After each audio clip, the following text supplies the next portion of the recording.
দর্শক, ২৫ মার্চের ভয়াল কালো রাত আজ। এই ১৯৭১ সালের এই দিনে পাক হানাদার বাহিনী সম্পূর্ণ অপ্রস্তুত বাংলাদেশি মানুষের উপরে ঝাঁপিয়ে পড়ে এবং এক রাতে ইতিহাসের সম্ভবত সবচেয়ে বেশি মানুষকে হত্যা করে এবং বাঙালি তার পরবর্তীতে প্রতিরোধ গড়ে তোলে। সেই দিবস যখন আমরা উদযাপন করছি, তখন আরেকটি দুর্ঘটনা আমাদেরকে কাঁদাচ্ছে।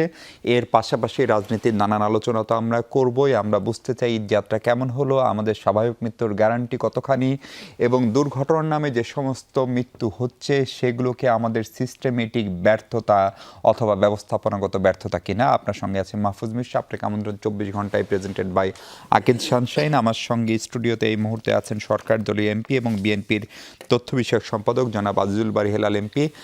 আজিজুল বারী হেলাল, আপনাকে স্বাগত। আছেন রুহিন হোসেন প্রিন্স, বাংলাদেশের কমিউনিস্ট পার্টির সাধারণ সম্পাদক, অনলাইনে সাবেক সাধারণ সম্পাদক, দুঃখিত। এবং আমার সঙ্গে অনলাইনে যুক্ত আছেন গবেষণা সংস্থা সিপিডির গবেষণা পরিচালক ডক্টর খন্দকার গোলাম মোয়াজ্জেম। ডক্টর মোয়াজ্জেম, আপনাকেও স্বাগত। আমি একটু আজিজুল বারী হেলাল এমপি আপনাকে দিয়ে শুরু করতে চাই। ২৫শে মার্চের কাল রাত আমাদের জাতির জীবনে একটি সবচেয়ে স্মরণীয় ঘটনা। রাত পোহালে স্বাধীনতা দিবস, বাংলাদেশের জন্মদিন বলা যেতে পারে। আমরা ৫৫ বছরে পা দিলাম। সেটি নিয়ে আমরা নিশ্চিতভাবে আলাদাভাবে কথা বলতে পারি। আমরা শ্রদ্ধা জানাই মহান মুক্তিযুদ্ধের সকল শহীদকে, আমাদের সকল রাজনৈতিক নেতৃত্ব, সামরিক নেতৃত্ব যারা এই দেশটিকে স্বাধীন করেছে তাদের প্রতি কৃতজ্ঞতা জানিয়ে শুরু করছি। হেলাল ভাই, আজকের যে ঘটনা, বিশেষ করে আপনি জানেন ফেরিঘাটে দৌলতদিয়ায় একটি বাস, একদম আমরা ভিডিও দেখছি যে সেটি পড়ে গেল, এটাকে নিঃসন্দেহে একটি দুর্ঘটনা। কিন্তু এবারের ঈদে প্রায় ২০৪ জনের প্রাণ ঝরেছে সড়কে। সেটি আসার কথা হচ্ছে অন্যবারের চেয়ে কম। সেটি নিয়ে কিন্তু যার প্রাণ গেল তার তো আসলে সবই গেল, এবং বাসটি এখন আমরা উদ্ধার করতে পারিনি, কারণ আমাদের এই ধরনের প্রস্তুতিই হয়তো নাই। এগুলো কি হেলাল ভাই আসলে দুর্ঘটনা, নাকি এটা মালিকদের, চালকদের অবহেলা? কেউ কেউ বলছেন বাস চালক ছিলেন না, হেল্পার নাকি সেটা নিয়ে উঠছিল, পল্টুনটার ফিটনেস ছিল কিনা। আমরা নিশ্চিতভাবে এক মাসে সরকারকে দোষ দেওয়ার যৌক্তিকতা নেই, এটা আমাদের একটা সামষ্টিক ব্যর্থতা কিনা।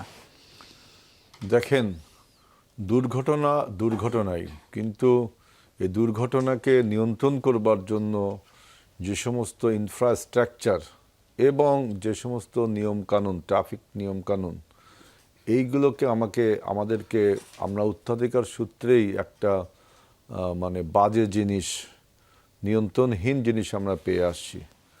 তার মানে এই না যে উত্তরাধিকার সূত্রে পেয়েছি এই দোহাই দিয়ে আপনি সব কিছু শুদ্ধ করে নেবেন। আমাদের এখন যেটা দরকার, যে এই যে পন্টুনে গাড়িটা উঠলো, সে নিশ্চয়ই কোনো সিগন্যাল না মেনেই পন্টুনে উঠছে। আমার নিজের অনুমান থেকে বলছি যে গাড়ি সাধারণত রাস্তায় থাকে, ফেরিটা যখন ভেড়ে ওই ফেরিটা আনলোড হলে এরপরে আপনার রাস্তার গাড়িগুলো পন্টুনে উঠে একা একা আপনার গাড়ি ফেরিতে ওঠে। এখন এই গাড়িটা কেন পন্টুনে দাঁড়ালো এবং পন্টুনের অবস্থা কেমন ছিল, সেখানে গাড়ি দাঁড়ানোর মতো জায়গা ছিল, অবস্থা ছিল কিনা, এগুলো সব তদন্ত সাপেক্ষে কথা বলা দরকার। তবে এটা ঠিক, বাংলাদেশের যে সমস্ত বড় বড় পরিবহনের গাড়ি চালক, এরা অনেক সময় হেল্পারকে দিয়ে গাড়ি চালায়। তারপরে গাড়ির ফিটনেস একটা বিষয়, এইসব বিষয়ে আমাদেরকে আরও সতর্ক হতে হবে। অনেকে মাদকাসক্ত এবং হ্যাঁ, এটা একটা ভালো কথা বলেছেন যে দেখেন, এই অনেক ড্রাইভাররা, দূরপাল্লার যারা গাড়ি চালায়, হেল্পাররা, এরা মাদকের সাথেও সংশ্লিষ্ট থাকে। কিন্তু এই কথা বলে তো আপনি এই মৃত্যুকে জায়েজ করতে পারবেন? এটা তো এক ধরনের আপনার অস্বাভাবিক মৃত্যু, স্বাভাবিক মৃত্যু তো আর এটা না। সুতরাং এই জিনিসগুলোকে আমাদের বর্তমান যে সরকার, আপনি দেখবেন যে এবার ঈদ যাত্রায়, প্রত্যেক ঈদ যাত্রায় যতটা আপনার যানজট, যতটা মানুষের বিড়ম্বনা হয়, ততটা কিন্তু এবার আপনার হয়নি। যানজট, মানুষের বিড়ম্বনা, তারপরে বাস ভাড়া বৃদ্ধি, ৩০০ টাকার বাস ১,০০০ টাকা বৃদ্ধি, এগুলো কিন্তু অনেকটা কন্ট্রোল হয়েছে। এক মাসের একটা সরকার সেটা অনেকটা কন্ট্রোল করেছে। এবার ঈদ যাত্রায় স্বস্তির একটা ঈদ হয়েছে। এখন ২০৪ জন আপনার সড়ক দুর্ঘটনায় মারা গেছে। এটা অবশ্যই দুঃখজনক যে আপনার এই মৃত্যুকে কমাতে হলে অবশ্যই আমাদের যে যানবাহনের যে সিগন্যালটি আছে এবং যে ট্রাফিক আইন কানুন আছে, এটাকে আরও সুন্দর করতে হবে। এবং আজকে যে 25শে মার্চ কালো রাত, এই রাতে আপনার পাকিস্তানি সেনাবাহিনী নিরস্ত্র বাঙালির উপরে যে ঝাঁপিয়ে পড়েছিল, সেই স্মৃতি আমাদের বাংলাদেশের মানুষের মনে এখনো দগদগে ঘা হয়ে রয়েছে। ঠিক এই সময় আমরা আরেকটি দুর্ঘটনা নিয়ে কথা বলতে হচ্ছে এবং দেশ আমরা স্বাধীন করেছি কত 30 লক্ষ মানুষের রক্তের বিনিময়ে। সেই দেশে যেন এরকম অপমৃত্যু দুর্ঘটনা, আমরা মৃত্যুকে তো আমরা ঠেকাতে পারবো না, কিন্তু অপমৃত্যু, দুর্ঘটনা, অস্বাভাবিক মৃত্যু, এইগুলোকে ঠেকানোর জন্যে আমাদের বর্তমান সরকার, এক মাসের সরকার, আপনি দেখেছেন যে নিরলস পরিশ্রম করে চলেছে। অবশ্যই আপনি দেখেছেন ঢাকা শহরের যানজটের কারণেও কিন্তু অনেক দুর্ঘটনা ঘটে এবং সেই যানজটকে এড়ানোর জন্য কিন্তু সরকার কতগুলো স্বল্প মেয়াদী এবং সেগুলোর ফল নিশ্চয়ই আমরা পাবো।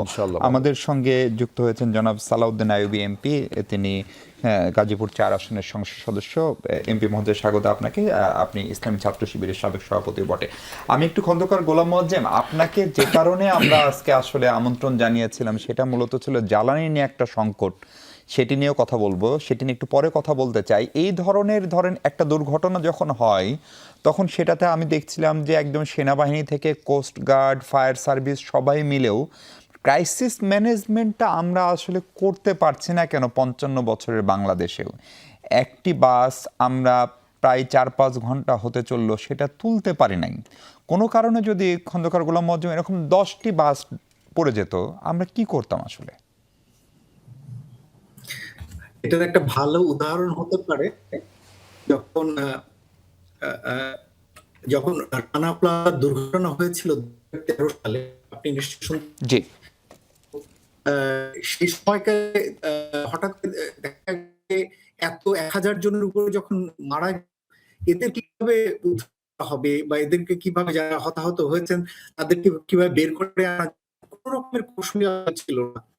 এবং তখন বিভিন্ন বাহিনী, সরকারের বিভিন্ন বাহিনী রয়েছে, তারা যুক্ত হলো, বাহিনী যুক্ত হলো এবং তারপরে গিয়ে ধীরে ধীরে ধীরে ধীরে জিনিসটি হলো। আসলে আপনি কি বলেছেন যে আমাদের ক্রাইসিস ম্যানেজমেন্ট ধরনের স্ট্রাকচার থাকা দরকার, সেটা আসলে আমরা করে উঠতে পারিনি। তার একটা বড় কারণ হলো আমাদের স্বাভাবিক ইনফ্রাস্ট্রাকচারই গড়ে ওঠেনি। ক্রাইসিস তো তার পরের স্টেজ, পরের বিষয়টা দ্বারা ক্রাইসিস, অর্থাৎ স্বাভাবিক রাস্তায় চলাচলের ক্ষেত্রে যে নিরাপত্তা, যে ধরনের রাস্তায় নিয়ম কানুন মেনে চলা, সেই জিনিসগুলোই এখন পর্যন্ত আমরা নিশ্চিত করতে পারিনি। তো ফলে ক্রাইসিস ম্যানেজমেন্টটা তার পরে আসে। সে কারণে সবসময় আমরা দেখা যায় যে যখন কোনো ঘটনা ঘটে তখন আমরা ঝাঁপিয়ে পড়ি, আবার অপেক্ষা করি জাস্ট পরবর্তী কোনো একটা ঘটনা হলে আগের ঘটনাটা ভুলে যাই। এই হচ্ছে আমাদের ক্রাইসিস ম্যানেজমেন্টের প্রক্রিয়া। তো এক্ষেত্রেও আমার ধারণা তাই হবে যে বাস দুর্ঘটনাটি হলো, 40-42 জন মারা গিয়েছেন। সরকারের পক্ষ থেকে হয়তো তাদের জন্য প্রাণ থাকবে, সমস্ত আইনগত যে সমস্ত সুবিধা 1 লক্ষ করে দেওয়া, সেগুলো হবে, এর ভিতরে যাবে। এটাকে একটা তদন্ত কম হবে, সেটি রিপোর্ট দিবে, কিন্তু সেই রিপোর্টও আমরা যে কি কার্যক্রম হচ্ছে সেটা পরবর্তী ফলো আপ করা হয় না। মিডিয়া আসলে বেশি দিন রাখতে পারে না এই ধরনের ফলো আপ গুলো, কারণ এত ঘটনা ঘটে যে ঘটনার পরে পরবর্তী ঘটনা আসতে আগে ঘটনার গুরুত্ব কমে। ফলে এরকম একটা জায়গা থেকে মানে আমরা যদি আসলেই চাই যে আমরা পরিবর্তন, তাহলে আমাদের এই সমস্যাগুলো ধরে গিয়ে সেগুলো সমাধানের জন্য যে দরকার সেই জায়গায় নজর দেওয়া দরকার। এবং শুধু এখন 2-1জনকে বরখাস্ত করা, 2-1জনকে শোকজ করা, এর মাধ্যমে আসলে এই ধরনের সমস্যাগুলো সমাধান সম্ভব না। এবং শুধুমাত্র একটা ঘটনা কেন্দ্রিকই যাতে কোনো সমাধান না খুঁজি, যখন কোন একটা সিস্টেম করি সেটা যেন সারা দেশের জন্য সেরকম একটা সিস্টেম করি এবং সেটা পাইলট করে দেখা সেটা কাজ করে কিনা, সেটার জন্য যদি ফান্ড দরকার ফান্ডের ব্যবস্থা রাখা এবং সারা দেশে সেটার রেপ্লিকেশন করে দেখা যে সেটা চলে কিনা, সেরকম একটা সিস্টেম আমাদের গড়ে তোলার প্রয়োজন আছে। জি, আমি আপনার অডিও পাচ্ছি না, আমি একটু স্টুডিওতে ফিরতে চাই।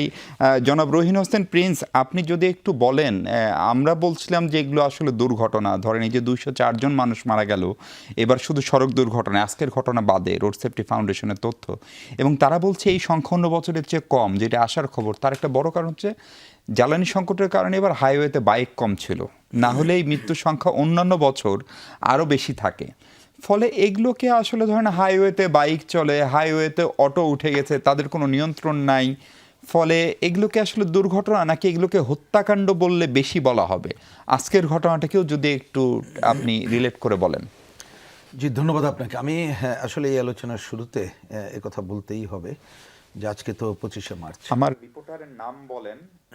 এবং এই 25শে মার্চ এটাকে কালরাত্রি আমরা বলি, এবং ইতিহাসের জঘন্যতম যে হত্যাকাণ্ড সংঘটিত হয়েছিল যেটাকে গণহত্যা বলা হয়, এবং এই ধরনের জেনোসাইড পৃথিবীর ইতিহাসে বিরল। সুতরাং এইরকম একটা বিরল ঘটনায় মধ্য দিয়ে যারা শহীদের মৃত্যুবরণ করেছেন তাদের প্রতি আমি শ্রদ্ধা জানাচ্ছি, এবং একই সাথে আমাদের মহান মুক্তিযুদ্ধের বীর শহীদদের প্রতিও শ্রদ্ধা জানাই। একই সাথে তীব্র ঘৃণা জানাই যারা তৎকালীন পাকিস্তানি বাহিনী এবং এদেশীয় যারা দোসর ছিল, এবং এখনও পর্যন্ত তারা কথায় কথায় মুক্তিযুদ্ধ স্বাধীনতা বললেও প্রকৃতপক্ষে তার থেকে অনেক দূরে অবস্থান করে এবং মুক্তিযুদ্ধকে নানাভাবে বিতর্কিত করতে চায়। সুতরাং তাদের প্রতি আমি ঘৃণা প্রকাশ করছি।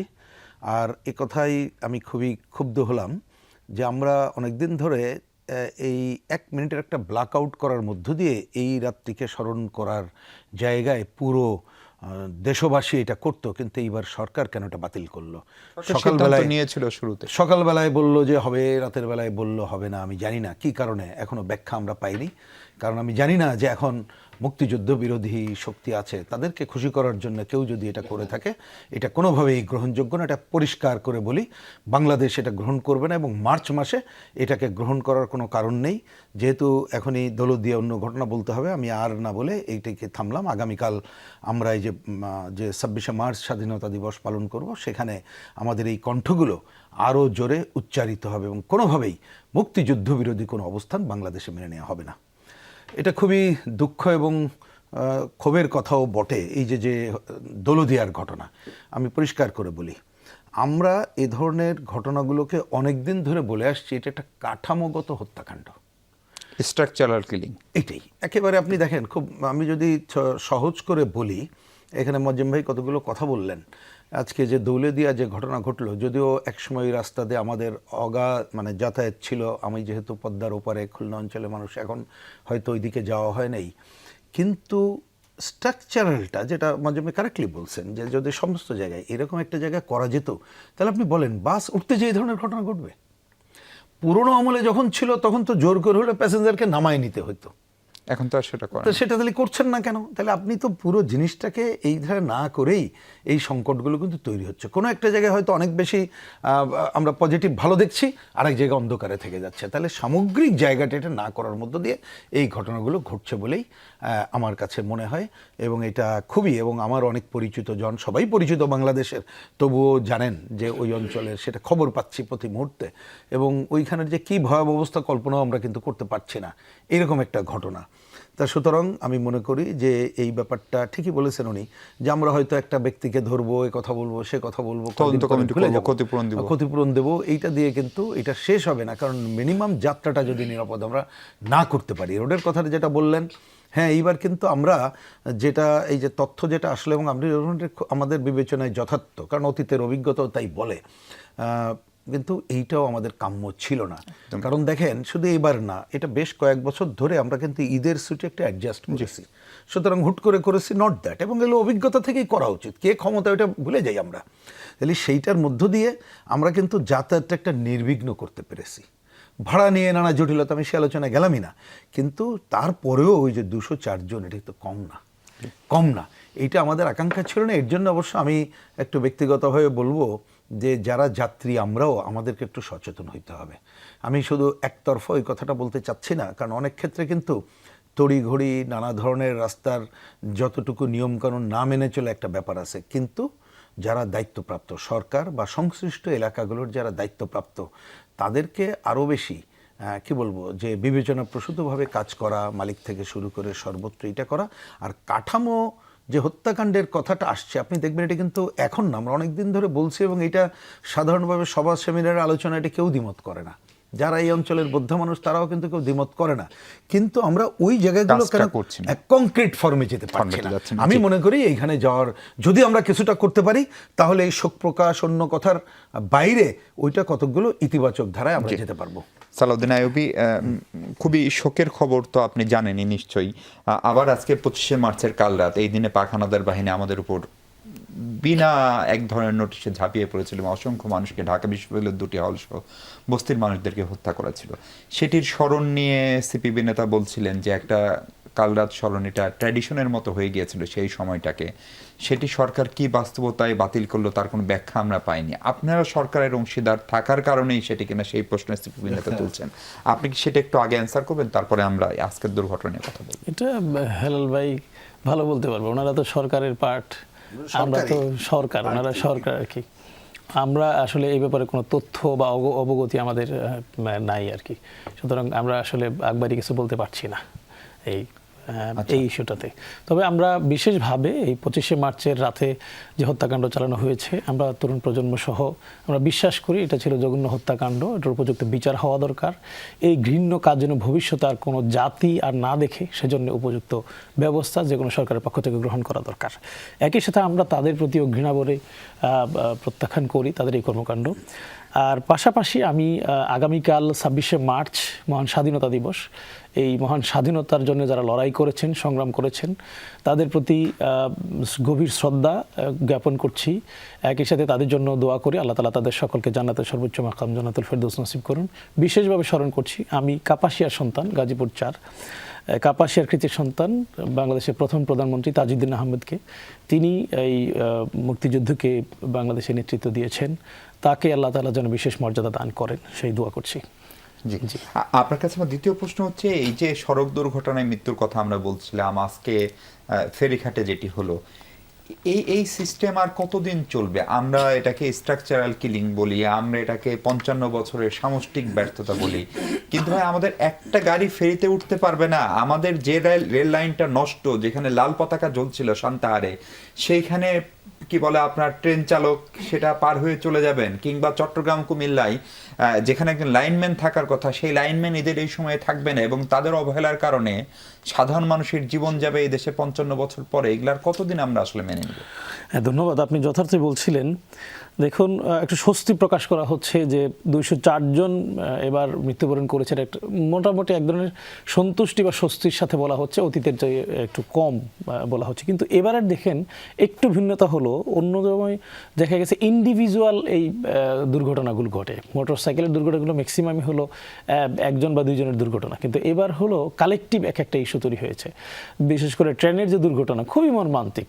এটা তো খুব স্বাভাবিকভাবে সেখানে একজন গেটম্যান থাকার কথা বা লাইনম্যান থাকার কথা, যিনি এটা নিয়ন্ত্রণ করবেন, এবং তার যে এখানে বা তাদের যে এখানে দুর্বলতা ছিল, ঘাটতি ছিল, এটা একবারে স্পষ্ট।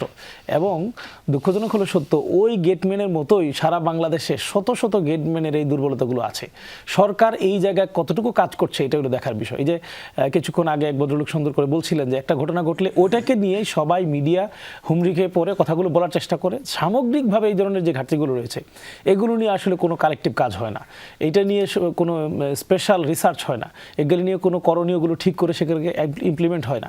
এই জায়গার ঘাটতি যতদিন দূর না হবে, আসলে এটা থেকে উঠে আসা সম্ভব নয়। কিন্তু আপনারা তো একটা ছায়া ক্যাবিনেট করার কথা, মানে আপনাদের সেই ছায়া সরকার কোথায় গেল? কি করা উচিত ছিল যে আশ্বাস আপনারা জাতিকে দেখাইলেন? দেখেন, প্রত্যেকটা ইস্যুতেই প্রত্যেকটা ইস্যুতেই বাংলাদেশ জামাত ইসলামী এই সময়ে সরকারের জন্য কি করণীয় সেটার মেসেজগুলো সরকারকে দেওয়ার চেষ্টা করছে। এখন তেল সংকট চলছে, আমি একটু ছায়ামন্ত্রী সভার কাজটা একটু আপনাকে বলছি।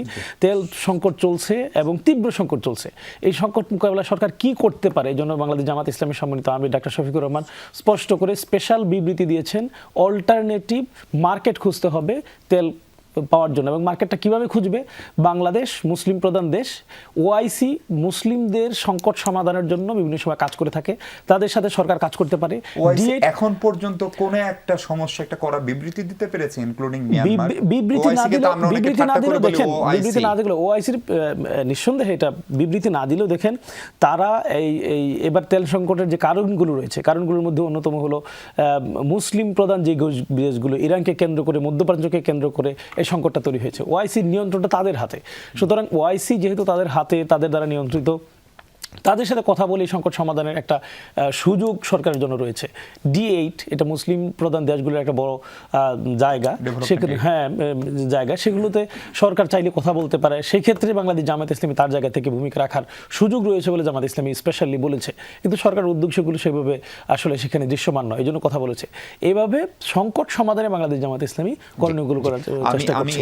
আমি একটা বিষয় বলি, দেখেন বাংলাদেশে যেটা হয়, সংকটগুলোকে সংকট হিসেবে মেনে নেওয়া হয় না, এটা হলো দুঃখজনক। যখন কোনো অপরাধ যখন আপনি স্বীকার না করবেন, তখন সংশোধনের সুযোগ আর থাকে না। কিন্তু সরকার এটাকে মানে সমস্যা বলে মেনে নিতে চাচ্ছে না। এই যে দুর্ঘটনাগুলো ঘটছে, এখানে সরাসরি মন্ত্রীর উপস্থিতিতে সরাসরি এই মানুষের জীবনগুলো উদ্ধার করার জন্য ভূমিকা থাকা দরকার ছিল। আমরা দেখি 2018 সালে বুলগেরিয়ায় 17 জনের মৃত্যুকে কেন্দ্র করে 3 জন মন্ত্রীকে পদত্যাগ করতে বাধ্য করা হয়। অসংখ্য দেশে আপনি দেখবেন এরকম ঘটনা আছে যে মন্ত্রীরা পদত্যাগ করেছে, কিন্তু সামান্য একজন, পাশের দেশে অনেক মন্ত্রী পদত্যাগ করেছে, পাশের দেশে মন্ত্রী পদত্যাগ করেছে। এখানে একজন মন্ত্রীকে উষ্মা প্রকাশ করে কেউ একটা কথা বললে তিনি তেলে বাগুনে জ্বলে উঠেন, কেন আমার ব্যাপারে কথা বলছেন, আমার যথাযথ উদ্যোগগুলো গ্রহণ করেছি। তিনি এটাকে সমস্যা হিসেবে নিতে পারছেন না। এটা আমাদের জন্য একটা বড় সংকট। এবং এই মন্ত্রীর চিন্তাটা একবারে তৃণমূল পর্যন্ত, ওইখানে যিনি ইউনো আছেন, ওইখানে যিনি রাজনৈতিক লিডার্স আছেন, তারা কিন্তু এটা অনুসরণ করে, এই মানে ঔদ্ধত্যপূর্ণ আচরণ, এই অহমুকা এটা তারা লালন করেন। দর্শক, বিপদ বা সংকট মোকাবেলায় আমরা কতখানি প্রস্তুত সেটি নিয়ে আলাপ করছি। বিএনপি দলীয় সংসদ সদস্য এবং দলের তথ্য বিষয়ক সম্পাদক আজিজুল বারী হেলাল এমপি আছেন আমাদের সঙ্গে। হেলাল ভাই, আমি জানি যে সরকারি দলের এমপি হয়ে যে কোনো প্রশ্নের উত্তর দেওয়া একটু কঠিন, কিন্তু প্রশ্ন আমাদেরকে করতেই হবে। এই 90 ফিট নিচে একটা বাস পড়ে গেল, উদ্ধারকারী জাহাজ কাছে ছিল, একটু বৃষ্টি হচ্ছে, সেজন্য উদ্ধার কাজ বন্ধ রাখতে হয়। এই 55 বছর, তাইলে দেশটাকে আমরা কোথায় নিলাম? আপনারাও আগে ক্ষমতায় ছিলেন, আওয়ামী লীগ টানা 17 বছর 16 বছর ক্ষমতায় ছিল।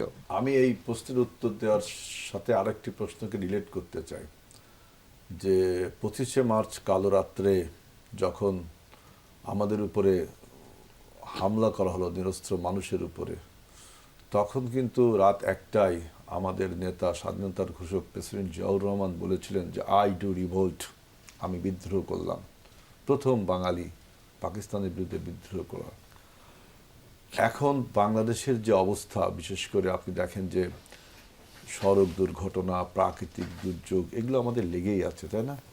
এই সমস্ত কিছু মোকাবেলা করার জন্য আমাদের সরকার, তারেক রহমানের নেতৃত্বে সরকার, তিনিও কিন্তু নিরলস পরিশ্রম করে চলেছেন গত 1 মাসে।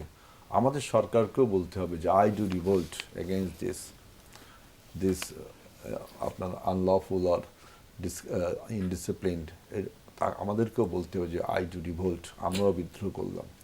এখন আপনি বলছেন যে 90 ফুট পানির নিচে পদ্মা নদীতে এই সময় কিন্তু প্রচুর স্রোত থাকে। আমি এটার পক্ষে বলছি না, আমার বাড়ি পদ্মার পাড়ে, আমি জানি প্রচুর স্রোত থাকে, বৃষ্টির সময় প্রচুর স্রোত থাকে।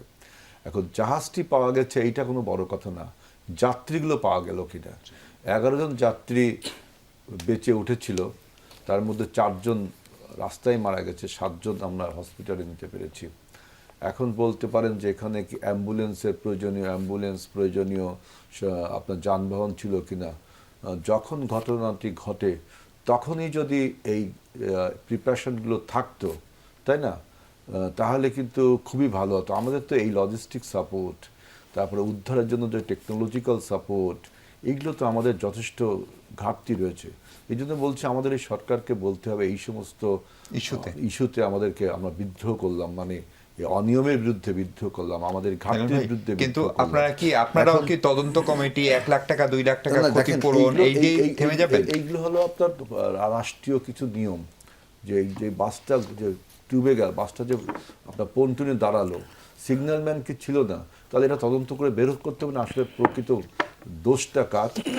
আপনার ড্রাইভারের যেমন দোষ, ওখানে সিগন্যালম্যানের দোষ, ওই ঘাটের যে কর্তৃপক্ষ তাদেরও দোষ। তাদেরকে যদি আপনি একটা শাস্তির আওতায় না আনতে পারেন তাহলে এগুলো গণহারে চলবে। এই জন্যই বলছি আমাদের এখানে রিভোল্ট করতে হবে। আপনি তদন্ত ছাত্র রিভোল্ট করতে পারবেন না। আপনার এই যে বাস যিনি বাসটা চালালেন তার সার্টিফিকেট, বাসের ফিটনেস লাইসেন্স, বাস চালকের যে লাইসেন্স, ফিটনেস সার্টিফিকেট, এইগুলো কি আসলে ঠিক ছিল কিনা, অন্য কারো ঠিক আছে কিনা, এখন থেকেই তো সেগুলো, যেহেতু এরকম বারবার হচ্ছে এবং আমরা একটা জনবান্ধব সরকার, আমরা যদি এইসব বিষয়ে আরও গুরুত্ব না দিই, যেমন সালাউদ্দিন আইয়ুবী বললেন যে মন্ত্রী মহোদয় সেখানে যাননি, প্রধানমন্ত্রী নিজেই খোঁজ নিয়ে সমস্ত তৎপরতা চালাচ্ছেন, নিশ্চয়ই মন্ত্রী মহোদয় প্রধানমন্ত্রীর সাথে ছিলেন। অর্থাৎ সরকারের থেকে কোনো আপনি ঘাটতি বা অভাব লক্ষ্য করবেন না। এখন এইটা আপনি দেখতে পারবেন যে ডুবে যাওয়ার পরে যেই যাত্রীগুলো বেঁচে গেল, সেই বাঁচা যাত্রীগুলোকে আমরা কত দ্রুত সেবা দিতে পারলাম, সেখানে একটা ঘাটতি রয়েছে। এখন ডুবে যাওয়া যাত্রীকে 90 ফুট নিচে না 100 ফুট নিচে তা না, আমাদের একটাই উদ্ধারকারী জাহাজ হামজা, আর কোনো উদ্ধারকারী জাহাজ আছে বলে আমার জানা নেই। এখন আপনি জাহাজটাকে উদ্ধার করেন, যাত্রীদেরকে যারা মৃত তাদেরও সবার উদ্ধার করতে হবে, কারণ আমাদের সবার কাছে ফিরিয়ে নিতে হবে। আর আপনি আরেকটা কথা বলছেন যে আমাদের চিরদিনের সংস্কৃতি ব্ল্যাক আউট, প্রিন্স ভাই খুব সুন্দর করে বলছিলেন, এটা কিন্তু চিরকালীন না। 17 সাল থেকে মনে হয় এটা শুরু করেছিল আওয়ামী লীগ সরকার, যে রাত 9টার সময় আপনার ব্ল্যাক আউট থাকবে। তা আমরা সাধারণত বাতিল করলেন কেন? আমরা সাধারণত 12টা 1 মিনিট এটা করি, তাই না? এবার 10:30 এবার ছিল 10:30টার সময়টা। এখন দেখেন আমাদের দেশের কিছু জরুরি সেবা, কিছু কেপিআই ইনস্টলেশন আছে যেগুলো জনগুরুত্বপূর্ণ সম্পন্ন, এই সব কিছু চিন্তা করে আপনার এইটা যে বাতি নিভালে, আপনি প্রতীকে বাতি নিভালে আপনি এই শহীদদের প্রতি যারা মারা গেল এটার সাথে কিভাবে রিলেট করেন, আমি এটা বুঝি না। যে আপনি বাতি নিভালেই কি আপনি তাকে স্মরণ করলেন? স্মরণ করতে আরো পদ্ধতি, যেমন সালাউদ্দিন আইয়ুবী বললেন আমরা দোয়া করছি তাদের জন্য, শহীদের মর্যাদা পাক। না, কর্মসূচিটি সরকারি ঘোষণা করেছিল, এগুলো বুঝে শুনে নিশ্চয়ই করেছিল।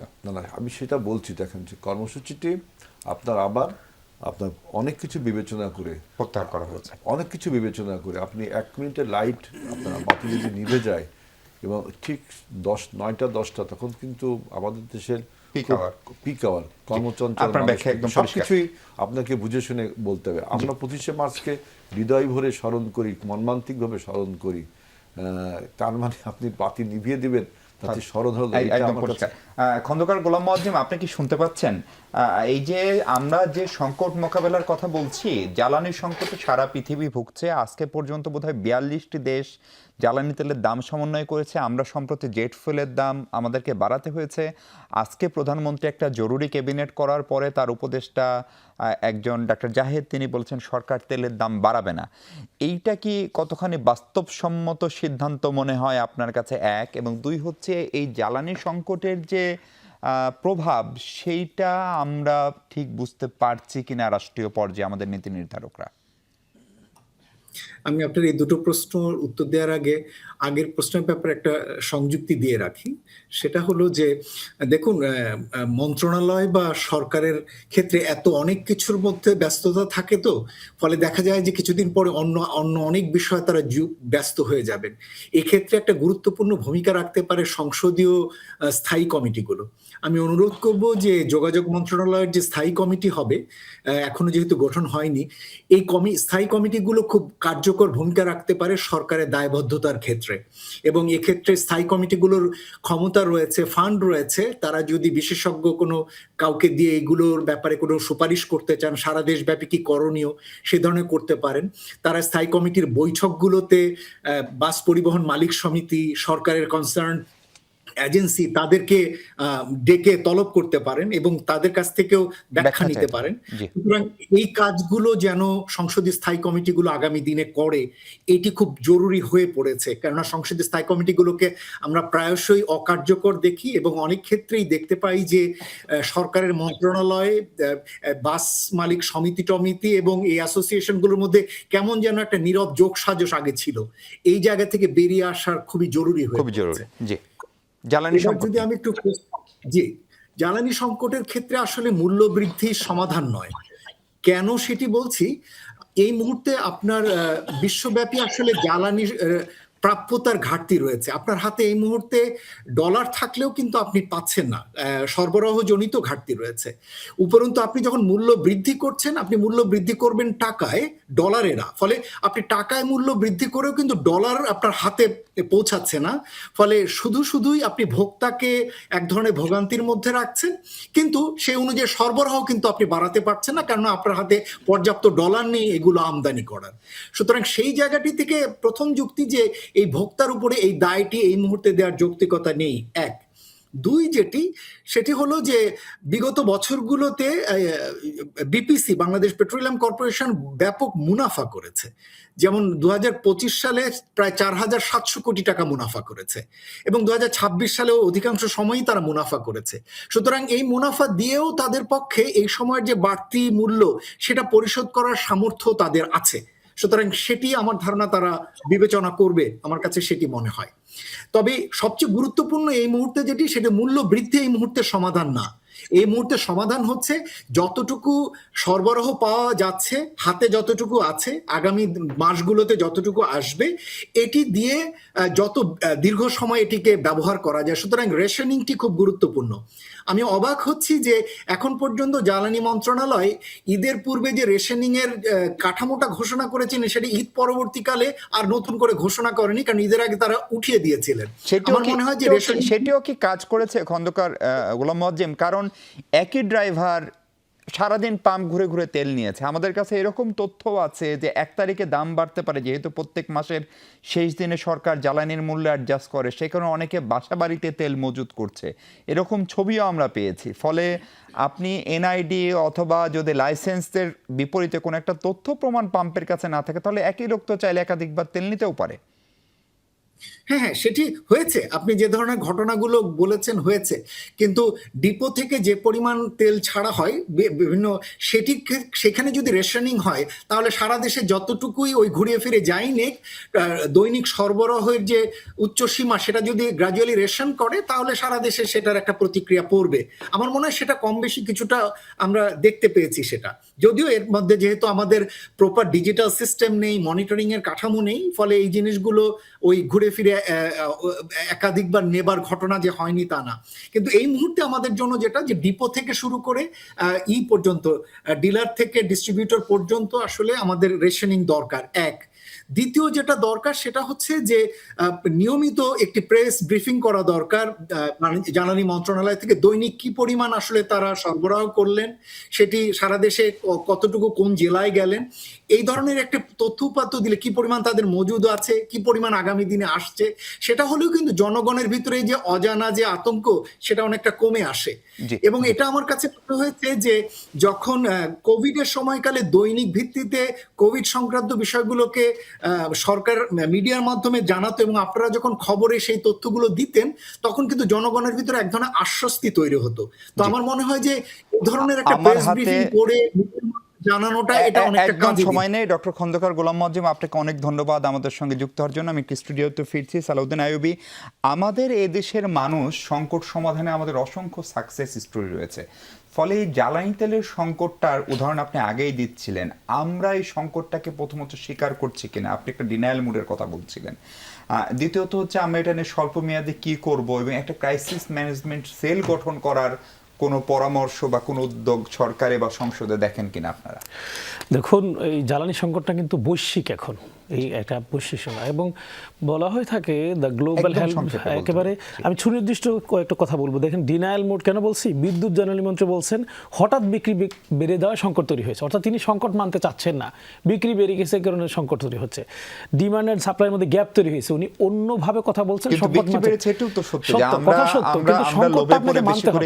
সংকটের স্বীকৃতি দিচ্ছে না তারা, না দেওয়ার কারণে তৈরি হয়েছে। দ্বিতীয় হলো সরকার চাইলে এখন কিছু উদ্যোগ নিতে পারে। উনি বলছিলেন যে কোভিডকালীন যে পরিস্থিতি, হোম অফিস সিস্টেমটা চালু করতে পারে সরকার, যাদের সুযোগ আছে, যেভাবে সুযোগ আছে এই সিস্টেমটা চালু করতে পারে। জরুরি অবস্থা ঘোষণা করেছে ফিলিপাইনে।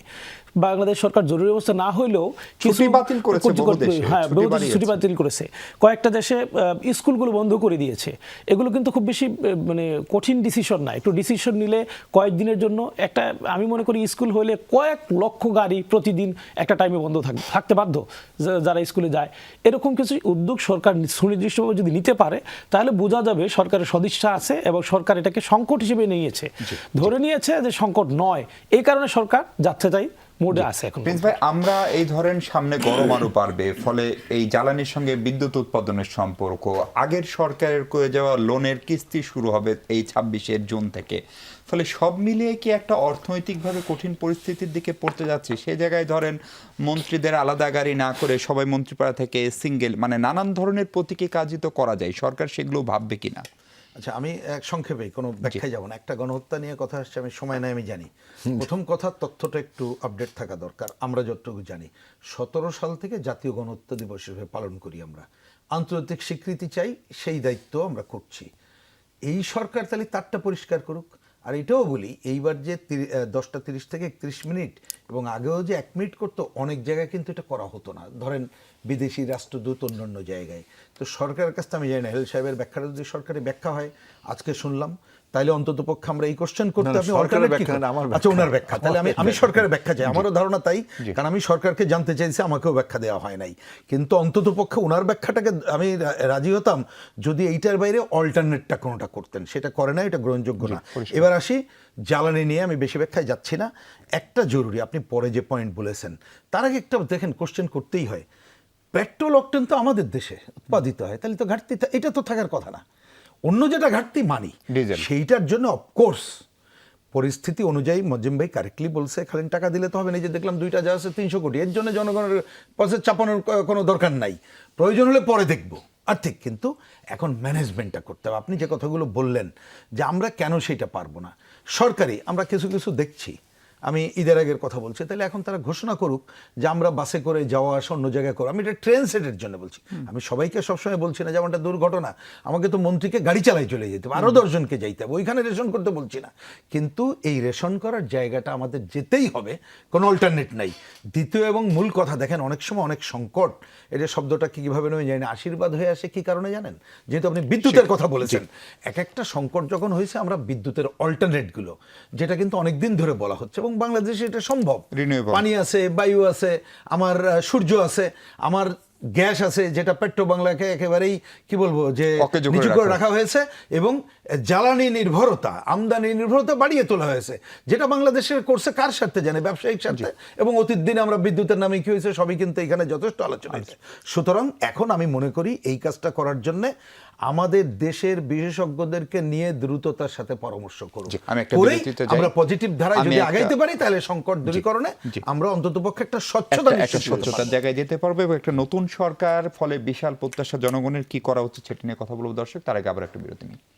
দর্শক, আরেকবার স্বাগত 24 ঘন্টা। আমরা কথা বলছি সমকালীন সংকট নিয়ে। একদম অল্প সময়ে জুয়েল বারী হেলাল, আপনি যদি বলেন যে এই ঘটনাগুলো থেকে আমরা শিক্ষা নিব কিনা, এবং ভুল তো হতেই পারে, যা হয়নি হয়নি, কিন্তু আগামীতে আর একটা দুর্ঘটনা ঘটলে আমরা যেন সেটি হ্যান্ডেল করতে পারি, সেই পরামর্শ আপনার সংসদে দিবেন কিনা সরকারকে, আপনার দলকে? অবশ্যই।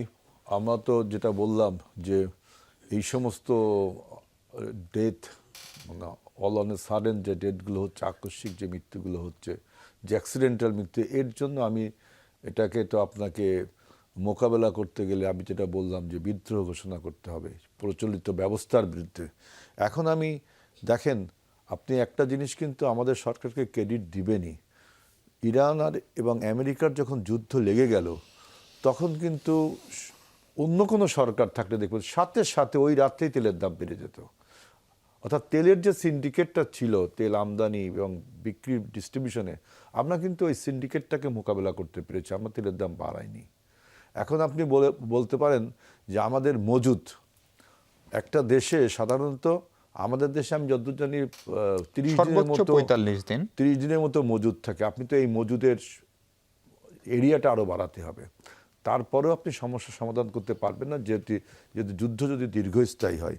এবং দেখেন এই বিশ্ব পরিস্থিতি বিবেচনা করে সরকার ইতিমধ্যে প্রধানমন্ত্রীর নেতৃত্বে 7 সদস্য বিশিষ্ট কমিটি করা হয়েছে, অর্থমন্ত্রী সহ অর্থমন্ত্রী, এলজিআরডি মিনিস্টার, জ্বালানি মন্ত্রী, এনার্জি মিনিস্টার, সবাইকে নিয়ে এই বিশ্ব পরিস্থিতিতে মোকাবেলার জন্য আমাদের। আর যেটা বলছে প্রিন্স ভাই, এটা খুবই নাইসলি সেড, সে বলছে যে বিকল্প জ্বালানি, রিনিউয়েবল এনার্জি, দীর্ঘমেয়াদী আরও আমাদের যে এনার্জি, যে বায়ু, পানি, সূর্য আছে, ময়লার থেকে বিদ্যুৎ উৎপাদন হয়। আপনি শুধুমাত্র পার্সিমনি, মিতব্যয়িতা দিয়ে কিন্তু এই সমস্যার সমাধান করা যাবে একদম না। সময় নেই হেলাল এবং ভাই। আমাদেরকে এই যে আপনার বিকল্প উৎস, এই যে আপনি অনুসন্ধান দেখছেন করতে দুটো হবে। স্পট পারচেজ কিন্তু আমরা কাতার থেকে করেছি, তাই না? জি। এবং আপনি যেটা বলছেন যে তেলের দাম বাড়ানো হবে না, আমাদের যে তেলটা আগে কেনা আছে এই তেলটা কিন্তু আমরা সেই মূল্যে বিক্রি করছি। করতে তার মানে কি আমরা সিন্ডিকেটকে ভাঙতে পেরেছি। জি জি। প্রিন্স ভাই, আপনার পরামর্শ কি এই মুহূর্তে আশু কি করণীয় দীর্ঘমেয়াদে? না দেখুন, আশু তো একটু আগে আমি জ্বালানি পয়েন্টটাকে আপনি যেহেতু বলছেন, আমি বলেছি সময় নাই বলে আমি অন্য এর সাথে মিলাই কথা বলি। দেখেন, প্রথমে আপনি সব ক্ষেত্রে স্বচ্ছতা নিশ্চিত করেন। বিপিসি সেটা নিয়ে কথা বলে অনেক কথা বলতে হয়, তার কাছ থেকে তো আমরা পর্যাপ্ত কারেক্ট তথ্য পাচ্ছি না। তাহলে সেটা স্বচ্ছতা সে নিশ্চিত করুক, জবাবদিহিতা নিশ্চিত করুক, যে আমি বেশি নিচ্ছি না, আপনি বেশি নিচ্ছেন, রেশন আমার জন্য না আপনার জন্য, উপর থেকে শুরু করতে হবে। দ্বিতীয় কাজ। তৃতীয় কাজ, দেখেন একটা কথা আমরা এর সাথে বরাবর বলে আসছি, জনগণের অংশগ্রহণ নিশ্চিত করা। তার মানে আপনি তো মানুষ, যাতে আমি বেশি কিনে নিজে মজুত না রাখবো, সবাই মিলে ভাগ করে নেব, এই অ্যাটিটিউড করতে গেলে আপনার ক্ষমতাসীন দলকে দলীয়ভাবে বড় দায়িত্ব পালন করতে হবে, দৃশ্যমান দায়িত্ব পালন করতে হবে, এবং সমস্ত এলাকার জনগণকে ইনভলভ করতে হবে। এইটা ছাড়া আসলেই কোনো রেমেডি আছে বলে আমার মনে হয় না। জি, সালাউদ্দিন আইয়ুবী সাহেব, জনসম্পৃক্ততা, সুশাসন এবং জবাবদিহিতা, এই তিনটা নিশ্চিত করার জন্য আসলে সরকার, মানে আপনারাই বা কি করবেন? সরকারকে চাপে রাখবেন কিনা? দেখুন, সরকার যে পদ্ধতিগুলো নিয়েছে, উপায়গুলো নিয়েছে, এটার সাথে আমি যুক্ত করব proper chain management, supply chain management. এটার সাথে সাথে সুপারভিশন সিস্টেমটা সরকারের থাকা উচিত। আমি একজন জনপ্রতিনিধি হিসেবে অধিকাংশ পাম্পে আমি রেগুলার যাতায়াত করি। এখানে সুপারভিশনের জায়গাটাতে একেবারে জিরো কন্ডিশনে সরকার আছে। সেখানে আপনি বিশ্বাস করবেন না, যিনি তেল মালিক, পাম্পের মালিক, তার আত্মীয় স্বজনরা দেদারসে তেল পাচ্ছে, কিন্তু লাইন ধরে অনেকে দাঁড়িয়ে আছে। এই যে ম্যানেজারিয়াল মিস্টেক, আমি বলবো ম্যানেজমেন্টের দুর্বলতা, এটা দূর করতে হবে। আর একটা হলো, সরকারি দলকে নিয়ে বসে সংকট সমাধানের চেষ্টা করছে, কিন্তু যে কোনো সংকটে সকল দলকে সম্পৃক্ত করার প্রবণতা বাংলাদেশে থাকা উচিত। তাহলে যে সকলের সহযোগিতা স্বতঃস্ফূর্তভাবে সরকারের পক্ষ থেকে নিয়ে আসা করে সংকট সমাধান। অনেক ধন্যবাদ সালাউদ্দিন আইয়ুবী, অনেক ধন্যবাদ রুহিন হোসেন প্রিন্স, ধন্যবাদ আজিজুল বারী হেলাল এমপি। দর্শক, আমাদের প্রত্যাশা বিপদে যায় যে মানুষগুলো আছে তারা সবাই সুস্থ হয়ে ফিরুক, এবং শোক সন্তপ্ত পরিবারের প্রতি শ্রদ্ধা জানিয়ে এবং ৭১-এর সকল শহীদদের প্রতি আবারও শ্রদ্ধা জানিয়ে শেষ করছি। ভালো থাকুন সবাই, নিরাপদ।